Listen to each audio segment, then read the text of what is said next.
Okay, I'm logged into dreamhost and I want to install WordPress in a folder of a website that I manage.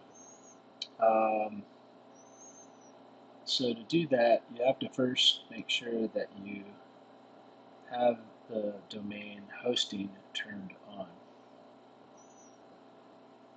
So in this case, I have mgd141.org, but this is just a parked web hosting for right now. If I go to it, uh, it's just a parked domain right now through DreamHost. I'm not doing anything with this. There's no hosting set up for it. But I have created these subdomains. But this would work the same. So whether, in this case, here's 241.org, but this one's also parked. But you have to make sure you have shared hosting turned on.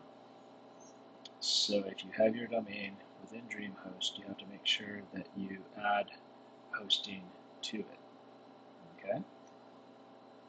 In this case, if I wanted to add it to mgd141.work, I would add hosting to a domain or subdomain. And in this case, I wanted to do mgd141.work. Again, you can choose whether you have www or not. Usually I remove it. But you would have to have this. I'm not going to do this, but you have to make sure that you're fully hosting the domain first. I'm just going to keep this part because I don't use this and I don't really want this installed. So let's go look at places where I have. Now I've created subdomains of it. You can see here I don't have it.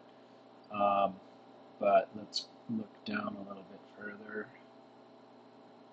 and we can see a lot of these have already done it.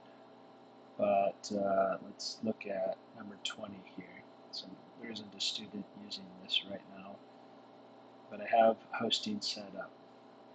And you would see the same thing if I did have hosting added to MGD141. So you have to have the hosting set up. Then I can go to WordPress. We'll go ahead. This window seems to change, but I'm going to go ahead and select that subdomain that I didn't have. So we'll just put it here on number 20. Again, doesn't matter if it's the website or a subdomain of the website. All I have to do here is put in a folder name. So let's just call it WP44. So by doing this, it will create that folder for you. Then you get to select your database. In this case, I'm going to have it automatically create a database. Now, if you really want to, you can set up databases custom in DreamHost first. Not really sure why you would want to do that when it will do it for you. I usually turn off these little bonus features that DreamHost adds. This just adds a lot of junk.